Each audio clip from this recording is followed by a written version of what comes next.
There are a ton of computers that have come out so far this year, and a ton that should still be coming out as the holiday season ramps up. And you know what?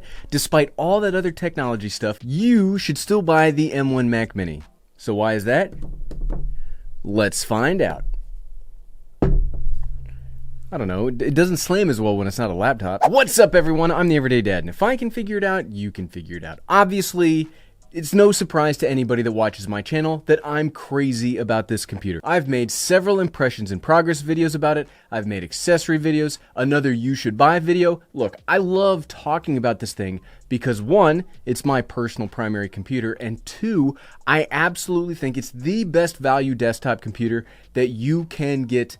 Period. I do not think there is anything else out on the market that can compete with the M1 Mac Mini. As this is a you should buy video, no one is sponsoring today's video. No one provided me this M1 Mac Mini. I did, in fairness sake, I did borrow one from Apple when the computer was first released, but I had already purchased my own. The second was announced anyway, so they let me borrow one previously. This is my personal one. This is basically a video directly from me to you. And to follow up to that statement, no, I don't actually want or expect you to buy everything in the You Should Buy series. Since we're talking about buying this computer, let's quickly talk about how much it costs to buy. I think that's a pretty good thing we should do first, right? When we talk about buying the computer, we should probably talk about how much it costs. At its cheapest base model, you can get the M1 Mac Mini for $699 brand new from Apple. You can get this cheaper in some other ways, and we will talk about those here shortly. At the base model, you get the 8-core M1 processor, 256 gigabytes of storage, 8 gigabytes of unified memory, and the 8-core integrated GPU. You can expand both the memory and storage up to 16 gigabytes of unified memory and a 2 terabyte hard drive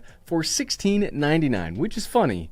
I find this funny because it's still cheaper than most of the quote-unquote productivity laptops that we've seen here lately. I mean, look, tech doesn't have to be all that expensive.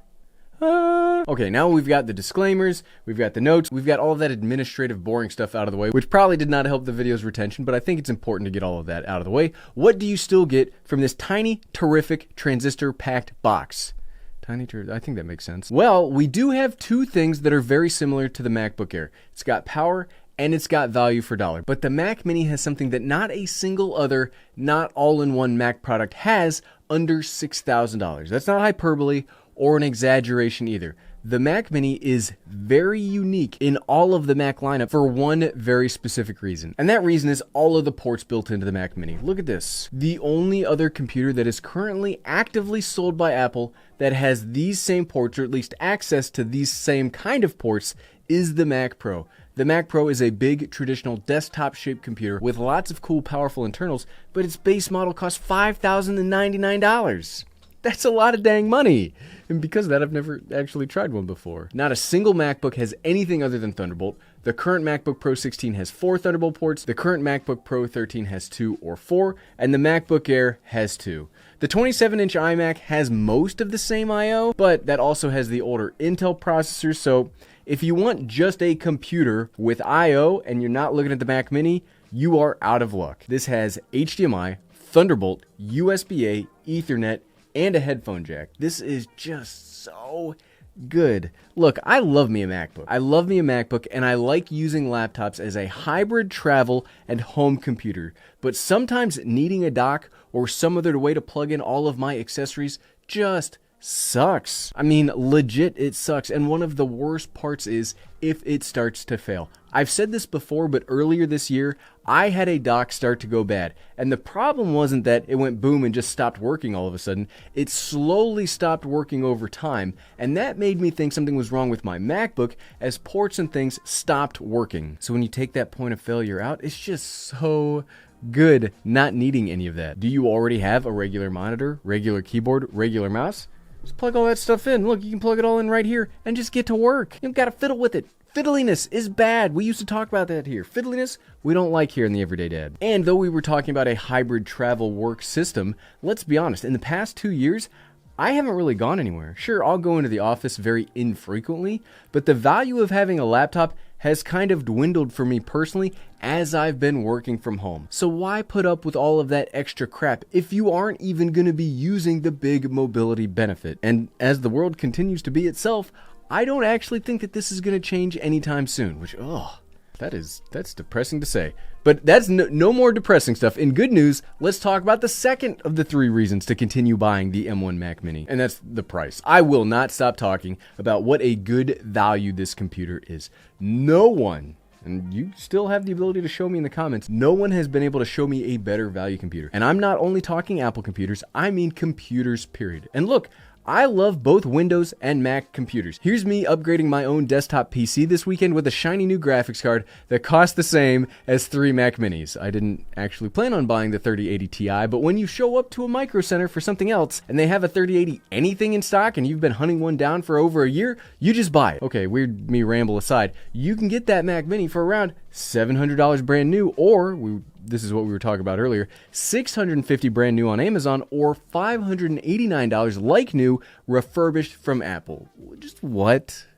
That price, that's so crazy. That's lower than like any of the other stuff we talk about here. That's lower than the iPads, that's lower than the MacBook. And to prove that I'm not nuts here, for $589 from a big PC maker like Dell, you could get the Inspiron desktop with an i5, 8 gigabytes of RAM, 256 gigabyte hard drive, and integrated Intel graphics. If you are looking for a work computer, you might not be able to tell a difference power-wise, but that i5 is a 6-core processor compared to the 8-core M1. It'll be bigger, heavier, it will make far more noise, and it will take way more power to operate. Yes, the Windows desktop will have the edge in upgradability, but I am really curious how many folks out there actually upgrade their own computers if you're able. Let me know. I really want to know. Let me know in the comments below if you do or if you keep your machine stock. I personally, when I have the opportunity, will upgrade them, but I'm just curious to see what everybody else does. Either way, graphically, the Mac Mini will stomp on that Inspiron with its beefy 8-core GPU. And the way the ARM system works, when using applications built for the M1, you'll get performance unthinkable from other computers around this price point. We're not specifically talking about power yet, but this is just one data point to show that there really isn't anything else like the Mac Mini at its given price point. And this isn't something unique to Dell. HP is the same with their Pavilion Desktop TP01, Lenovo and the Idea Center 5, and so on. I could spend a lot of time today talking about what other computers do not provide the same value for dollar, but I don't want to waste your time. I don't want to waste my time editing that later either. And the third pillar of the 3 reasons to still buy the M1 Mac Mini, the power. This computer is fast. I don't mean fast for a budget computer, and I don't mean fast for an Apple computer. In a world without price, if all price was wiped away, this is still a remarkably fast machine. And it does that in 2 key ways because its CPU is kind of built in 2 key ways. The M1 has 4 high performance and 4 high efficiency cores, meaning that you'll get 2 very different kinds of power. One, because of those high efficiency cores, the computer is always waiting to work for you. It's always got 4 cores just waiting for you to do something. Programs load almost instantly. The computer wakes up faster than your brain can process that it's waking up. It wastes very little energy. It's just one of the snappiest, most responsive feeling computers that I own. The second way is with those high performance cores, it's able to stand toe-to-toe with the bigger, meaner chipset manufacturers in both real-world applications, but also in those synthetic benchmarks all of us technology nerds love so much. In single-core performance, the M1 inside of the Mac Mini performs right up there with the best processors on the market. And remember, this again is one of the cheaper computers out there too. I'm just saying, yes, I really wanted to bring that up again. In multi-core performance, it does fall behind a bit and is outclassed by the newer, beefier, and far more power-hungry chips from both Intel and Ryzen. But remember, this is not built on a traditional x86 system. This is built on a different kind of hardware and software platform. Just because numerically it doesn't do as well in multi-core doesn't really mean that you'll see worse performance. For example, I do a lot of video editing on both Windows and Mac computers, and this Mac does pretty much the same thing as that, well, now crazy expensive desktop PC of mine. It processes files in real time, renders at double real time, and it does so without a noise, without a stutter. It just has quiet efficiency. If you are using programs that are not yet compatible with Mac OS Big Sur and its ARM nature, then yes, I would probably pick another hardware platform, but most programs have already transitioned, and programs that haven't specifically transferred over can still run real well via the Apple Rosetta 2 program. Power, price, performance, and real practical usability. Those are the things that the M1 Mac Mini does better than any other computer I've ever seen. And if you watch my YouTube channel, you'll know that I've seen a lot of computers in the past couple of years. This thing It just destroys preconceived notions about what you need to pay to get a good high quality computer. I think I've said this in a few of my recent videos, but I used to use a real high-end iMac Pro to do all of this YouTube video work. And it was fine, but it really started to slow down as I transitioned to doing all of this stuff in 4K to kind of keep up with the YouTube meta. Moving to this computer has saved me money, it saves me time, and it quite literally saves me space and sanity because it takes up no room and is super quiet when I work. I will continue to recommend this computer so long as it's on the market, even with the potential Pro versions or the new MacBook or whatever else could come out later this year. Apple is going to need to do some real impressive stuff to unseat this little powerhouse, because this is seriously the best you can find, and the fact that you can get it for so little makes it quite unbeatable, and you should seriously still buy one. And if you like this video and you want to see a little bit more about the M1 Mac Mini monster, here's my entire playlist dedicated to this wonder of the modern world, and you can find that by clicking right here. Click, click, click, click, click, click, click.